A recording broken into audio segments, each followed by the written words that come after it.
This week I'm making a chess and checkers board. I'm making it because while we were at a family get-together at a beach house, I noticed my son was interested in checkers. He was playing well and even defeating a couple of the adults. So when we got home, I started working on this. This build started as something simple. I was just going to use some scraps from the bin and get something made so we could start playing some checkers. I can use the laser etcher to etch the grid into this piece of shop birch plywood.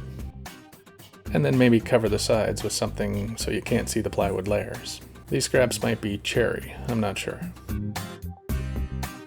But my saw did make a mess of them, so I used the sanding station to clean them up. Then I cut some miters on them and glued them to the side of the board.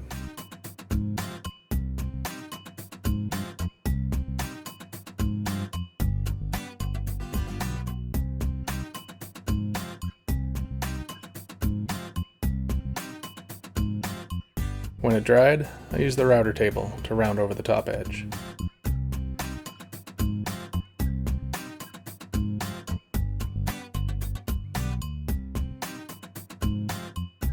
Here's where things started to go wrong. There were some fairly large gaps in the seams and I used some wood filler to try to tidy it up a bit, but I ended up with the filler getting into the laser etched squares on the board and it didn't look so good. I probably could have lived with that, but I tried to fix it and only made it worse. I gave up on that one and went out and got this slab of maple.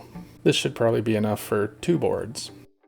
This is rough cut lumber and I don't have a jointer to make the 2 flat faces, but the board has at least one side that is quite flat, and I'm going to have to do the best I can with that.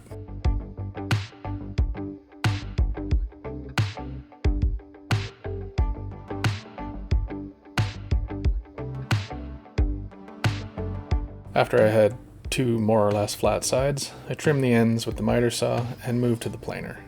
Starting without any perfectly square edges is not ideal, but sometimes you have to work with what you've got. The planer did a good job of getting things decently square. It's ready to be cut in 2 now. This slab is too thick for just 1 game board, so I'm going to make 2, eventually. For now, just 1, and someday I'll make another.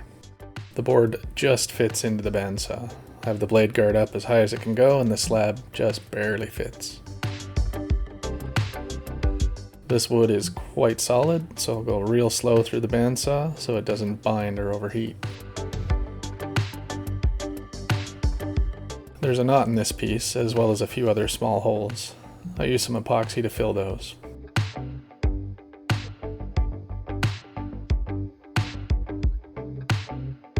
Once the epoxy was set, I sanded it flat.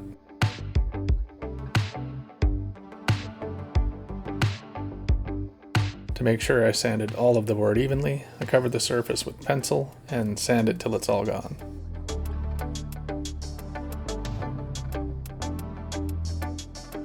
Then I did that a couple of more times just to make sure. Now I can laser etch the surface again. And then trim to size. Next I added a thin border from this purple heart.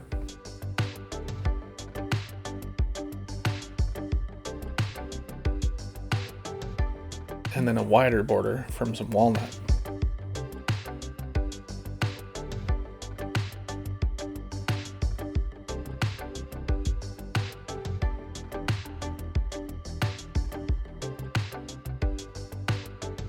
After all the pieces were added and dried, I rounded over the top edge.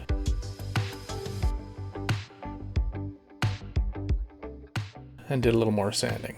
And then wiped it down with some poly.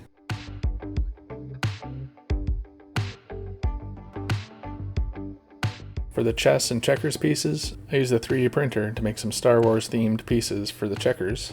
Thanks to Thingiverse user Mighty Jabba for this design. I'll put a link to his profile in the description. And thanks to Trez Hunter, hopefully pronounced that right, for the Game of Thrones inspired chess pieces. There'll be a link below for their profile as well. And there it is, all done and ready to play. We should have many fun games with this board.